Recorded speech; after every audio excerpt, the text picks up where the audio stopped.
Hello and welcome to LFC Focus. Liverpool are back finally in Premier League action this weekend, taking on West Ham United at Anfield in a game which, I mean, it's not that exciting, let's be honest. I mean, I don't want to start the video on a downer, but at the end of the day, this is kind of where the Premier League season is at now. I mean, apart from the other big two teams that we've got to play against, I think it's Chelsea and Man United away from home, and then the Merseyside derby away from home as well. It is pretty much just going to be these games from here on out for the rest of the season. Just the kind of teams that are lower down in the table that Liverpool absolutely 100% need to be picking up 3 points against to continue their fight for the top four. And that's what it is. It should just be a nice, simple, routine win. I mean, in the past, this is one of those games that maybe you would have looked at and thought, maybe this is a bit of a banana skin for Liverpool. You know, obviously, 2 seasons ago, we lost to West Ham at Anfield for the first time in almost half a century or something like that. But I think Liverpool have just they've got a wee bit better at handling these kind of situations recently. I mean, the game against Southampton last time out in the Premier League was a fantastic example of how Liverpool need to deal with these type of games, just with minimal fuss, win the game nice and early on, manage the win out from there on in, and just have a nice solid 3 points to take home. At the end of the day, that is exactly what Liverpool need to do with this game, and hopefully they can do it. So team news going into the match. Obviously, some of the big news is at right back for this game. Nathaniel Clyne is back in full first team training after a massive layoff. You know, he only played like 1 game in pre-season against Tranmere Rovers and then did his back or his knee or something. I'm not entirely sure, but whatever it was, kept him out for absolutely ages, even longer than we were expecting. I think we were expecting him back around Christmas at first, and it's just gone on and on and on, but he's finally back in training. Jurgen Klopp seems very pleased with Nathaniel Clyne's comeback and the right back situation as a whole. And then elsewhere, Joe Gomez, I think, is absolutely fine. Obviously, sat out the game against Southampton, came on as a late sub against Porto when people were expecting him to maybe start. I think he had a late fitness test for that game, so the fact that he came on as a sub suggests that it wasn't too much of a serious injury. And obviously, it's a week and a half since then. Liverpool have been on their overseas training camp for a week and a half, so I think Joe Gomez will be absolutely fine as well. Don't think there's any other team news. Obviously, Emre Can eligible for this game after not being available for the last one against Porto. He had that little European suspension, which wouldn't have affected this game anyway. But if you're wondering why Emre Can wasn't involved there, I didn't actually point it out in the pre-match video. Sorry about that. I said Emre Can was going to start. That was a load of old rubbish. But yeah, Emre Can fine. Joe Gomez looks like he's back and ready, and Nathaniel Clyne is technically fit and in full first team training. So as for how I think the side's actually going to line up, I think it's going to be Karius in goal. I think no doubts there at the moment. Interestingly, Alisson had an absolutely fantastic performance for Roma last night, made some brilliant saves, and has basically just kept them in the tie. You know, they only ended up losing 2-1. Apparently could have been a lot worse if it wasn't for Alisson. I saw some of his saves. Pretty impressive stuff, you know, the kind of stuff that David De Gea pulls off on a regular basis. So it's still possible that Liverpool could be looking for a goalie in the market, especially if Alisson continues on his good form. But I've been very impressed with Loris Karius over the last few games.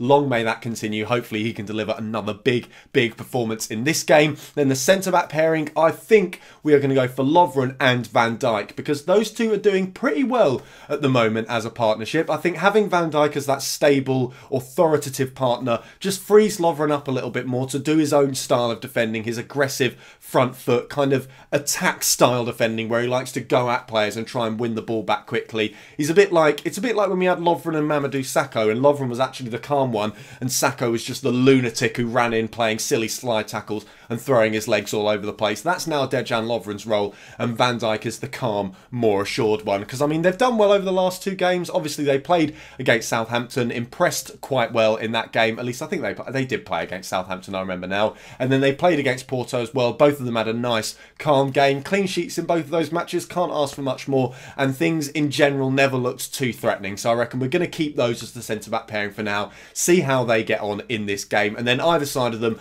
I reckon we're going to go with Gomez on the right and then Robertson on the left. There's a little bit of uncertainty over to the fullbacks because I think you could always go with Trent Alexander-Arnold, give yourself a little bit of creativity against West Ham, who are a side who might look to sit back and soak up pressure. You kind of need attacking presences that far back on the pitch to play against that kind of system, but I think they do have Marko Arnautovic, obviously their talisman really, their best player, their big money signing over the summer. Moyes is getting a lot more out of him than Slaven Bilic was, and so obviously when we played against him earlier on the season we wouldn't have seen the real Arnautovic in that game. game. So obviously that is something to look out for here. And I think having Joe Gomez, who's a little bit more defensively minded, a little bit calmer, a bit more sensible than Trent Alexander-Arnold in certain situations, will help us nullify the threat of Arnautovic. And then I think Nathaniel Clyne, it's a bit of a weird one as to where he actually fits in this game, because I think right back's not really the position where he'd look to shake things up later on in the game, so it's quite difficult to even see him coming on as a sub. Obviously he can't start this game really, no matter how much training he's done.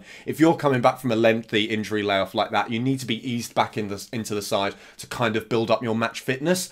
And the problem is the only time you ever really shake up the fullback spots during a game is if the fullback you've got on the pitch is struggling, like earlier on the season, the Merseyside derby in the FA Cup. I think we took off Joe Gomez and replaced him with Alexander-Arnold because Gomez was struggling with Ademola Lookman a bit, and Trent Alexander-Arnold kind of rectified that and stopped that being a problem. But I just think if Gomez is struggling, then you bring on Alexander-Arnold. You don't bring on Nathaniel Clyne, because if Alexander-Arnold can't deal with it and Gomez can't deal with it, then someone who hasn't played a professional game in almost a year is just not going to be able to do anything. So it's a really weird one with Nathaniel Clyne, and it's not the kind of position where you'd want to shake things up later on just for the sake of it. So unless Liverpool are really dominating the game, I can't see Clyne really featuring in this match. But I suppose he does have to be eased back into the side at some point, so who knows. But I reckon we're going to go with Gomez at right back for the game, and then Robertson, because, you know, he's just very, very good at the moment. And then the midfield, I reckon we're going to go with Jordan Henderson, Gini Wijnaldum and Emre Can as a nice little midfield three. Obviously Emre Can playing in a bit more of an advanced role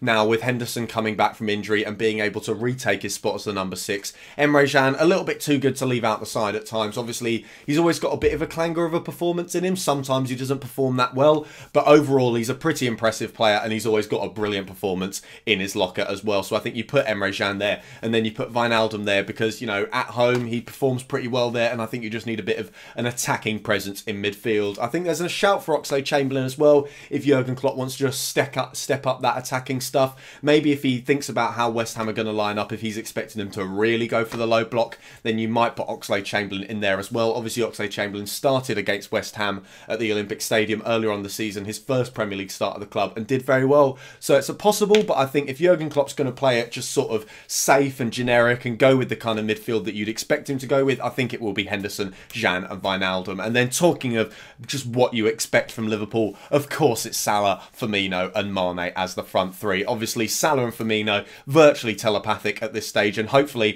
Sadio Mane can continue his return to the wonderful form that he's shown in the past for Liverpool after what was a fantastic hat-trick against Porto. So West Ham then, obviously I mentioned the game that we played against them earlier on in the season at the Olympic Stadium. They were pretty rubbish in that game. We beat them 4-1. There weren't really any moments when they really threatened us at all, apart from when they pulled themselves back into the game, and as we all know, about 60 seconds later Oxlade-Chamberlain went up the other end of the pitch and restored the 2-goal lead. So West Ham, terrible in that game, but they are certainly a lot better than they were back then. They've changed their manager since then. They've brought in David Moyes. Weirdly, he seems to actually suit them quite well. I think most West Ham fans were terrified when Moyes came in. They saw what happened with him at Sunderland. They thought he's just not good enough to kind of get West Ham out of the difficult situation they're in. He just seems to suit them quite well. He fits them very well. Like I said, he's getting the best out of players like Arnautovic as well, which is incredibly important, what with him being their talisman. But the thing with West Ham at the moment is that even with that, they're still a little bit inconsistent. I think, you know, they're not the best team in the world, but every now and then they do tend to produce a pretty impressive performance. I mean, the ones that come to mind recently, they beat Huddersfield 4-1 quite recently. That was impressive. They drew with Spurs at the Olympic Stadium or Wembley. I'm not sure which one it was. They beat Chelsea at the Olympic Stadium as well. So while they're not necessarily consistently impressive, and they're not the biggest threat in the league out of the lower league clubs, they're not like Burnley were earlier on in the season when every single time they played a Big Six team, they were coming away with some sort of result. There's still someone to look out for, and I think it's very important for Liverpool in terms of what West Ham actually shows up on the day, and that's kind of characterised by Arnautovic as well, because while he has been good under David Moyes, he's still a little bit inconsistent. I mean, he's scored something like 7 goals since David Moyes arrived, which is a pretty impressive tally for someone playing at a team like West Ham. Obviously, at Liverpool, we demand a lot more from our players. We want them to be hitting the kind of heights that Firmino's hitting, around 20 goals at this stage in the season. But for a team like West Ham, for him to get that many goals and to just show up in that many games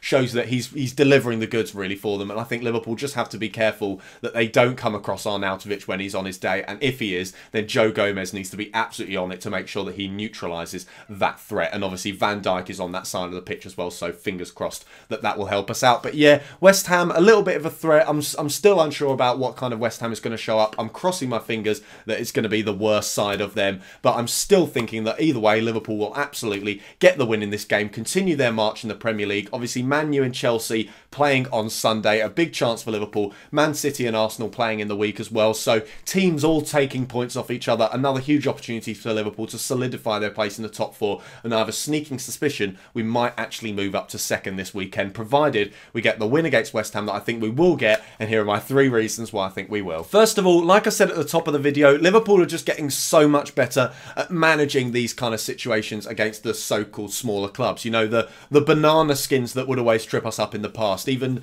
earlier on in Jurgen Klopp's career, a lot of the time under Brendan Rodgers, Dalglish, Hodgson, even the latter days of Rafa Benitez, I suppose, these were the kind of games that occasionally just caught us unawares. I mean, like I said, you only need to look to 2 seasons ago for when West Ham beat us 3-0 at Anfield completely out the blue to realise that this is not always going to be a walk in the park for Liverpool. But even though you've got those recent games against teams like Swansea and West Brom, who obviously both beat us in the space of about a week and half a week or something like that, I think Liverpool, those kind of games are getting more and more isolated. They're not the norm anymore. The game against Southampton is becoming the more normal Liverpool performance in this kind of situation, and it is all down to the way that we manage games, really, the way that we sort out situations, the way that we manage the way that the game goes, the tone of the match, the pace of the match and everything like that. And it's not just when we're in the lead as well, you know, everyone commended the way that Liverpool kept the game under wraps after they went 2-0 up and never let Southampton back into the tie. But even before Liverpool score, they've actually been a lot better this season. You know, against teams that play a low block, we've tended to get frustrated in the past, we've struggled to score, we've let it go to our heads, and we've just been completely impotent in front of goal. But I mean, if you look at games, especially towards the latter end of last year, in like November, December, October kind of time, against the smaller teams, when we weren't scoring early on, we just stayed patient, we stayed calm, we played the game out and just let the chances come to us. And I think that will be hugely important for Liverpool in this game if West Ham do go for that low block, that we don't lose our heads, especially in front of the home crowd. We just play sensible football and wait for the chances to come, because I mean, with the quality that Liverpool have got in attack, that is always going to happen. And second of all, I think the fact that Liverpool have had that nice big rest and that overseas training camp should hopefully help us even more in this game. I mean, the first time I think it was that Jurgen Klopp went for that overseas training camp, I think it was towards the back end of last season, around about this time actually, because obviously we'd been knocked out of the FA Cup at the same round last season as well, and the season before, because we just can't get past the 4th round anymore. But yeah, last season we went on that training camp around the same time. We came back and lost 3-1 to Leicester, which, I mean, it wasn't great, but since then, whenever we've done these camps, things seem to be a little bit better. I think we might have done one before the Man City game, and obviously that went absolutely fantastically. So I think the players are learning how to respond well to these kind of situations when they go away for a bit. There's always the threat that they might lose a bit of match sharpness. I think Jurgen Klopp's kind of adapted his style with that kind of thing as well. It looks like they've done a lot of 11-a-side games while they've been away in Marbella or Mallorca or wherever it was that they went. And I'm just expecting that Liverpool, while they have been away for a while, that training camp will mean they're still match sharp. Obviously, West Ham, I think, have actually been off for 2 weeks because they're out the FA Cup as well. But hopefully the fact that they've done that training camp, they've managed it right. Jurgen Klopp knows what he's doing with those now, will mean the players will hit the ground running in this game and will get us the win. And finally, need I even mention his name? The King of Egypt, King of the world, King of our hearts, King of the Cop, whatever you want to call him, Mo Salah. He's just so good, and he's so important for Liverpool in these type of games. Obviously opened the scoring against West Ham earlier on the season and then wrapped the game up with a lovely strike to make it 4-1. And like I said, when Liverpool are waiting for the game to break, are waiting for their goal scoring chance, when the opposition sits back and tries to soak up pressure, Mo Salah is the kind of player, I've said it time and again on this channel, but it's just relevant every single time. He's just the kind of player who pops up, takes those chances and wins the game for Liverpool. I mean, you look at the game against Southampton, obviously we went 1-0 up early on. That was a good pass from Mo Salah to play Firmino, and when Southampton were threatening a little bit, they're trying to get back into the game, threatening even an equaliser before half-time or something like that, through goes Mo Salah. Another lovely bit of interplay with Firmino. He's through on goal and he just slots it away, no questions asked. And again, I'm just expecting more of that from Mo Salah, and I think if he does his usual business in this game, Liverpool will have no problem wrapping up another 3 points in the Premier League. So that is all for today's video. Thank you guys very much for watching. I'll be back, I think, tomorrow with the FIFA prediction show. Sadly, I won't have time to finish off the edit on that tonight, but it will be with you very shortly, tomorrow afternoon or sometime around then. Until then, thank you very much for watching. Don't forget to like this this video if you enjoyed it. Hit that subscribe button there. Check out some of the other videos that have been out on the channel over the past few days as well. Don't forget to follow at LFC Focus TV on Twitter for all the latest updates, and I'll see you tomorrow for the FIFA Predictor. Bye for now.